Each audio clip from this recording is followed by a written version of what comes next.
Hi అండి. అందరికీ నమస్కారం. Welcome to my channel. ఈ వీడియోలో ఏపీ ప్రభుత్వ పెన్షనర్స్ అందరికీ అతి ముఖ్యమైన తాజా వార్త. పూర్తి వివరాలు వీడియోలో తెలుసుకుందాము. వీడియోని ఎక్కడే గానీ స్కిప్ చేయకుండా ఎండ్ వరకు చూసేయండి. అప్పుడే ఇన్ఫర్మేషన్ పూర్తిగా అర్థమవుతుంది. వీడియో చూస్తున్న ప్రతి ఒక్కరు వీడియోకైతే లైక్ చేయండి ఫ్రెండ్స్. ఈ వీడియోని తోటి పెంచిన మిత్రులతో అయితే షేర్ చేయండి. కొత్తగా మన ఛానల్ చూస్తున్నారు. ఇంకా ఎవరైనా సబ్స్క్రైబ్ చేసుకున్నట్లయితే వెంటనే మన ఛానల్‌ని సబ్స్క్రైబ్ చేసుకోండి. దీని ద్వారా నేను చేసే లేటెస్ట్ వీడియోస్ అన్నీ మీ వరకు రీచ్ అవుతాయి. ఇక ఆలస్యం చేయకుండా వివరాల్లోకైతే వెళ్ళిపోదాము. ఫ్రెండ్స్ ఇక విషయానికొచ్చినట్లయితే, పదవీ విరమణ పొందిన ఉద్యోగులు మరియు వారి కుటుంబ సభ్యుల ఆరోగ్య భద్రతకు పెన్షనర్ల ఆరోగ్య కార్డులు అత్యంత కీలకమైనవి.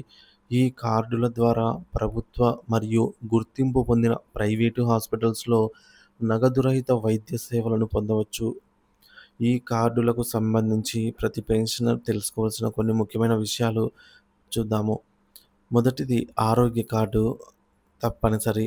పదవీ విరమణ పొందిన ప్రతి ప్రభుత్వ ఉద్యోగి లేదా పెన్షనర్ తప్పనిసరిగా ఆరోగ్య కార్డును కలిగి ఉండాలి. ఈ కార్డు వృద్ధాప్యంలో ఎదురయ్యే ఆరోగ్య సమస్యలకు ఆధారంగా ఆర్థిక భరోసానిస్తుంది మరియు నాణ్యమైన వైద్య సేవలు సకాలంలో అందేలాగా చూస్తుంది.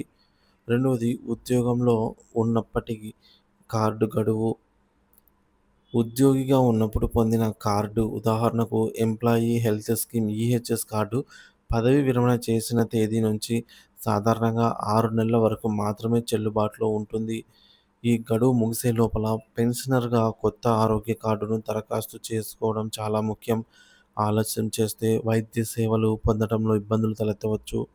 మూడవది కుటుంబ పెన్షనర్లకు ఆరోగ్య కార్డు. సర్వీస్ పెన్షనర్ మరణించిన సందర్భంలో వారి పేరు మీద ఉన్న ఆరోగ్య కార్డు చెల్లుబాటు కాదు. వారిపై ఆధారపడిన కుటుంబ సభ్యులు, జీవిత భాగస్వామి, అర్హులైన పిల్లలు మొదలైన వారు వీరంతా కూడా కుటుంబ పెన్షన్ పొందుతున్నట్లయితే వారు తమ పేరుతో కొత్త ఆరోగ్యశ్రీ కార్డును దరఖాస్తు చేసుకోవాల్సి ఉంటుంది. ఈ ప్రక్రియను వీలైనంత త్వరగా పూర్తి చేసుకోవడమే మంచిది. సో ప్రభుత్వాలు మారినప్పుడు లేదా కొత్త పథకాలు ప్రవేశపెట్టినప్పుడు ఆరోగ్య పథకాల పేర్లు మార్చవచ్చు లేదా పాత పథకాలు కొత్త వాటిలో విలీనం చేయవచ్చు. ఉదాహరణకు ఈ విధంగా ఎన్టీఆర్ వైద్య సేవ అనేది మనకు ప్రస్తుతం వైఎస్ఆర్ ఆరోగ్యశ్రీ నుంచి రీప్లేస్ అయిందనమాట. ప్రభుత్వం మారిన తర్వాత. ప్రస్తుతం అమల్లో ఉన్న నిర్దిష్ట ప్రభుత్వ ఆరోగ్య పథకం కార్డు ఆంధ్రప్రదేశ్ ఈహెచ్ఎస్ యొక్క మార్గదర్శకాల ప్రకారం కార్డులైతే జారీ చేయబడతాయి. కాబట్టి పెన్షనర్లు తమ వివరాలను ప్రస్తుత పథకంలో నమోదు చేసుకోవాలి లేదా పాత కార్డును కొత్త వాటిలో మార్చుకోవాల్సి రావచ్చు. దీనికి సంబంధించి ఎప్పటికప్పుడు ప్రభుత్వ ప్రకటనను సంబంధిత వెబ్‌సైట్‌లను గమనిస్తూ ఉండాలి. సో, ప్రెజెంట్ అయితే ఎన్టీఆర్ వైద్య సేవ కార్డు కంపల్సరీగా అయితే ఉండాలి. ఆరోగ్య కార్డులో వివరాల మార్పు. ఆరోగ్య కార్డు మీ చిరునామా లేదా ఫోన్ నంబరు, ఈమెయిల్ ఐడీ లేదా ఇతర వ్యక్తిగత వివరాలలో ఏవైనా మార్పులు వంటివి ఉంటే వాటిని తక్షణమే అప్డేట్ చేసుకోవాలి. ఈ మార్పులను సంబంధిత ఆరోగ్య పథకం యొక్క అధికారిక వెబ్‌సైట్ ద్వారా ఆన్‌లైన్‌లో లేదా నిర్దేశిత ప్రభుత్వ కార్యాలయంలో దరఖాస్తు సమర్పించడం ద్వారా తెలుసుకోవచ్చు. సరైన సమాచారం నమోదు చేయటం వలన పథకానికి సంబంధించి ముఖ్యమైన సందేశాలు, అప్డేట్లు మీకు సకాలంలో అందుతాయి మరియు క్లెయిమ్‌ల సమయంలో ఇబ్బందులు ఏమీ ఉండవు. పెన్షనర్ల ఆరోగ్య కార్డులు, అదనపు ముఖ్య సూచనలు, కుటుంబ సభ్యుల వివరాలు, పెన్షనర్‌తో పాటు వారిపై ఆధారపడిన కుటుంబ సభ్యులను అనగా జీవిత భాగస్వామి, పథకం నిబంధనల మేరకు అర్హులైన పిల్లలు. వీరు కూడా ఆరోగ్య కార్డులో చేర్పించుకోవాలి. దీనివలన కుటుంబం మొత్తానికి ఆరోగ్య భద్రత లభిస్తుంది. దరఖాస్తు సమయంలోనే వీరి వివరాలను సరిగ్గా అందించాలి. ఆన్‌లైన్ సేవలు మరియు పోర్టల్.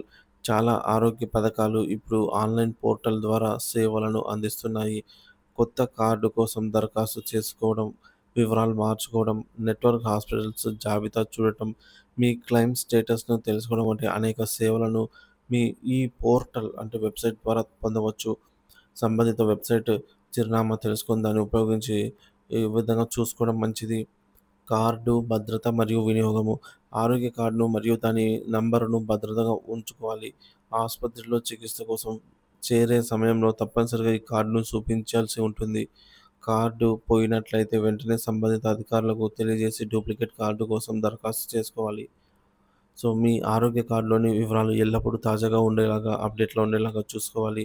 ముఖ్యంగా ఫోను నంబరు, అడ్రెస్సు లాంటివి, బ్యాంకు ఖాతా వివరాలు, నామినీ వివరాలు వంటివి కూడా అవసరమైతే అప్డేట్ చేసుకోవాలి.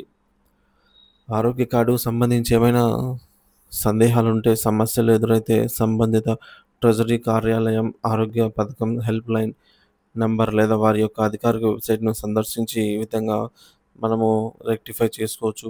పదవీ విరమణ తర్వాత ఆరోగ్య ఖర్చులు పెరిగే అవకాశం ఉన్నందున పెన్షనర్లకు ఆరోగ్యశ్రీ ఆరోగ్య కార్డు ఒక వరం లాంటిది. దీనిపైన పైన తెలిపిన సూచనలను పాటిస్తూ మీ ఆరోగ్య కార్డ్‌ను ఎల్లప్పుడూ సిద్ధంగా అప్డేటెడ్ సమాచారంతో ఉంచుకోండి. దీని ద్వారా అవసరమైన సమయంలో ఎలాంటి ఆందోళన లేకుండా నాణ్యమైన వైద్య సేవలను పొందవచ్చు. మీ ఆరోగ్యం, మీ భద్రత, ప్రభుత్వ పథకాలు మీకు అండగా అయితే ఉంటాయి అనైతే చెప్పవచ్చు.